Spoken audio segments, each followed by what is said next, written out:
শ্বশুর কেন দিবে? শ্বশুরকে আমার দেওয়ার কথা, কারণ তার আস্ত মেয়েটা দিয়ে দিয়েছে সারা জীবনের জন্য। পড়ালেখা করাইছে সে, গড়ে তুলছে সে, গাছ লাগাইছে সে, আর গাছটা তুলে নিয়ে আসতেছি আমার সংসারে, সারা জীবন আমাকে সার্ভিস দিয়ে যাচ্ছে। নির্লজ্জের মতো কিভাবে ওই শ্বশুর বাড়ির দিকে তাকাইতে পারে কোনো যুবক? যৌতুক নেওয়া বা দেওয়া হারাম। বিশেষ করে নেওয়া তো সর্বাবস্থায় হারাম।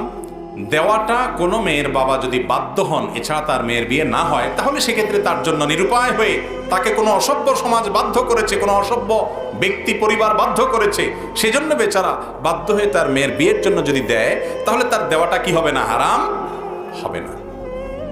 যারা যৌতুক নেন, মুরব্বীরা ছেলে বিয়ে করে যৌতুক নেন, চাচিরা ছেলেকে বিয়ে করায়া ছেলের শ্বশুরবাড়ি থেকে বিভিন্নভাবে আদায় করেন। সারা বাংলাদেশে আছে, আপনাদের এই অঞ্চলেও আছে না নাই? রমজানে ইফতারি দিতে হবে, বিশাল বড় আপনার স্তূপ করে ইফতারি নিয়ে যেতে হবে। মেয়ের বাপের কি আছে কি না আছে এসব দেখা দেখি নেই, ঠিক না বেঠিক? ফলের সময় ফল কিনে দিতে হবে অনেক, হ্যাঁ, কোরবানের সময় গরুর কল্লা পাঠাইতে হবে, রান পাঠাইতে হবে, আর বিয়ের সময় তো বলতেই নাই, অনেক কিছু দিতে হবে। এসব কালচার আছে না নাই? বিয়েতে যারা যৌতুকের সাথে জড়িত তাদেরকে কিভাবে বুঝাবেন? ছোট্ট একটা লজিক বলি আমি, খুব ছোট্ট, একেবারে সহজ সরল।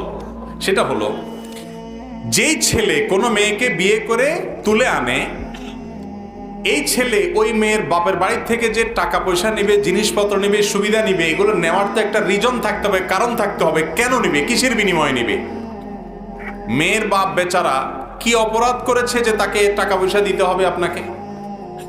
যদি বলেন যে সে মেয়ে জন্ম দিয়ে অপরাধ করেছে, সেজন্য তাকে প্রায়শ্চিত্ত করতে হবে দিয়ে, তাহলে ভিন্ন কথা। একটা কথা সহজে বোঝার চেষ্টা করেন।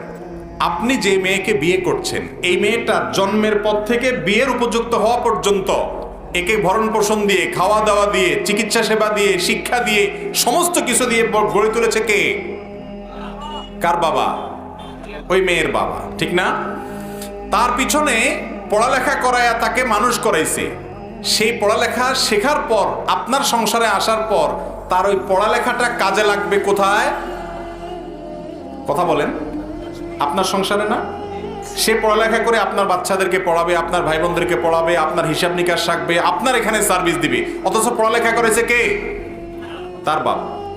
সে খাওয়া দাওয়া করে বড় হয়েছে, ভরণ পোষণ করে বড় হয়েছে, কিন্তু সার্ভিস দিবে কোথায়? আপনার সংসারে। উচিত তো ছিল ছেলে পক্ষ মেয়ের বাপকে যে বলা, শ্বশুর বাবাজি, মেয়েটাকে এত বড় করে দিয়েছেন, লক্ষ লক্ষ টাকা এর পিছনে খরচ করছেন, এর উপকার সব আমি ভোগ করতেছি, খরচ করছেন আপনি, ইনভেস্ট করছেন আপনি, গাছ লাগাইছেন আপনি, ফল খাইতেছি আমি। উচিত তো হলো সব হিসাব করে দেওয়া, এ পর্যন্ত যত যা খরচ করছেন আনুমানিক একটা ফিগার দেন, এগুলো আস্তে আস্তে আমি দিয়ে শোধ করব। এটাই না যুক্তির কথা, ঠিক না বেঠিক? সেটা না করে উল্টা বরং ওই বেচারা মেয়ের বাপের কাছ থেকে বিভিন্ন ছলে বলে কৌশলে নির্লজ্জের মতো সেখান থেকে আপনি যৌতুক খাচ্ছেন। এটা ইসলামী শরিয়ার দৃষ্টিকোণ থেকে স্পষ্ট হারাম। কথা বুঝে আসছে ভাই? মুরব্বীরা যারা এগুলো খাচ্ছেন, আপনাদেরকে শয়তান একটা যুক্তি দেয়, আমি জানি। শয়তান কি বলে?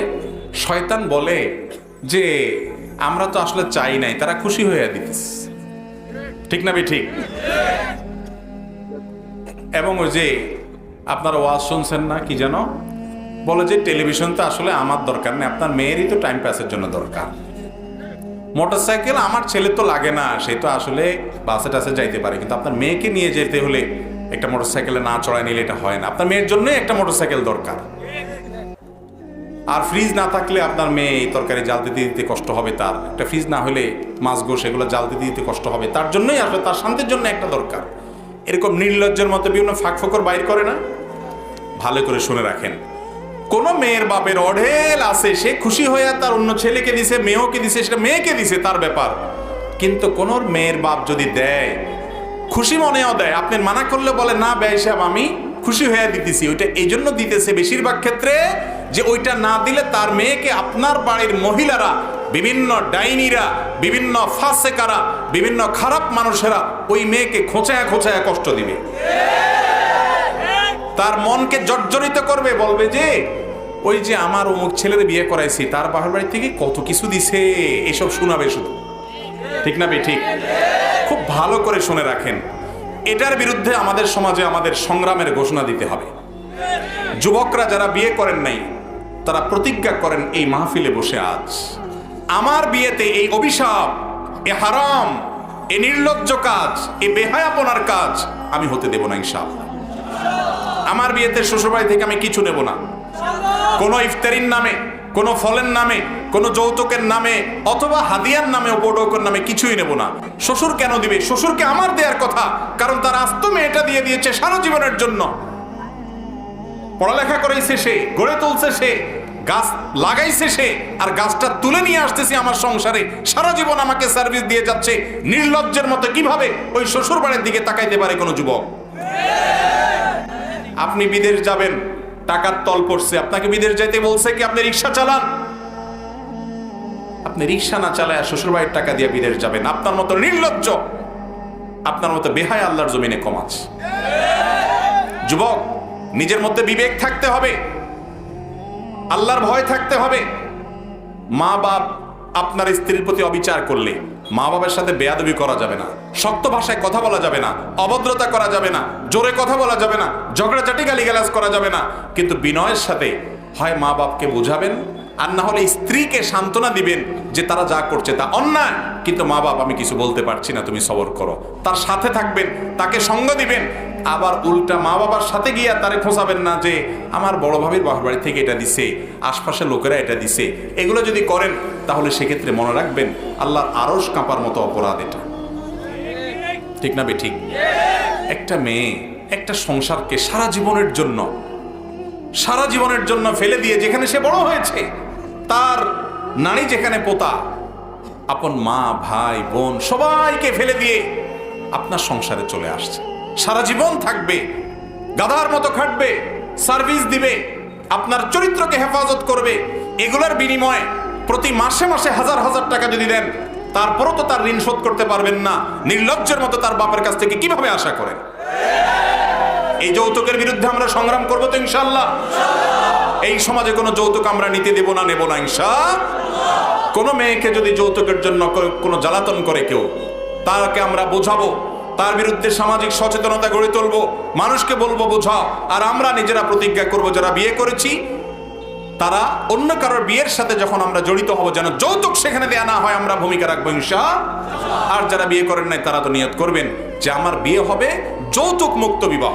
চেষ্টা করা যাবে না ইনশাআল্লাহ? বিয়ে তো আমরাও করেছি, শ্বশুরবাড়ি থেকে কোনো যৌতুক তো আমরা নেই নেই, কোনো সুবিধা তো আমরা নেই নেই। আমরা কি না খাই মরে যাচ্ছি? মানুষের থেকে নিয়া যৌতুক নিয়া বড়লোক হয়ে গেছে, কোটিপতি হয়ে গেছে কয়জন আমি জানি না, আল্লাহ জানে। কিন্তু হারামখোর কখনো বরকত পেতে পারে না। মনে রাখবেন, কারো সম্পদ চুরি করে আনা, রাস্তায় ছুরি চাকু আর পিস্তল ধরে ডাকাতি করা আর শ্বশুরবাড়ি থেকে যৌতুক নেওয়ার মধ্যে কোনো পার্থক্য? ওইটাও হারাম, এটাও হারাম। বরং ওইটার চাইতে একদিক থেকে এটা অনেক জঘন্য এবং ডেঞ্জারাস। কারণ এখানে আপনার শ্বশুর আপনাকে আস্ত মেয়েটা তুলে দিয়ে উপকার করেছে, উপকারের নামে আপনি থাপ্পড় দিয়ে তার কাছ থেকে আরো চাঁদা আদায় করছেন। পথে যে ডাকাতি করছে সেই বেচারা তো ডাইরেক্ট টাকাটা নিয়ে নিছে, আর এখানে যে উপকার করছে আপনি তার কাছ থেকে চাঁদাবাজি করেছেন, আপনি বড় ডাকাত। আল্লাহ আমাদেরকে বোঝার তৌফিক দান করুন। সবাই সচেতন হবো তো ইনশাআল্লাহ। যৌতুক এদেশে আমরা রাখবো না, এই সমাজে আমরা রাখবো। সমস্যা আছে যুবকরা, আসতে চিল্লান। এই কথা বললে মুরব্বীরা কি বলবে? আমি বলি, মুরব্বীরা বলবে যে বিয়ে মাত্র শুরু হয়েছে, কথাবার্তা এখনই ছেলে বলতেছে শ্বশুরবাড়িতে কিছু নেওয়া যাবে না, এই পোলা বিয়ে করাই দিলে কি করবে? এ তো শ্বশুর শাশুড়ির হাতে মুরিদ হবে, এ তো শ্বশুরবাড়ি ছাড়া কিছু বুঝবে না। মুরব্বীরা একটু ঝামেলা করবে, আপনার দায়িত্ব হবে তখন বোঝানো, প্রমাণ করা যে না, শ্বশুর শাশুড়ির জায়গায় শালা শালি কখনো আমার ভাই বোনের জায়গা পেতে পারে না, শ্বশুর শাশুড়ি কখনো আমার মা বাপের জায়গা পেতে পারে। আমার মা বাপ আমার মাথার উপরের তাজ, তাদের সাথে কারোর কোনো তুলনা নেই।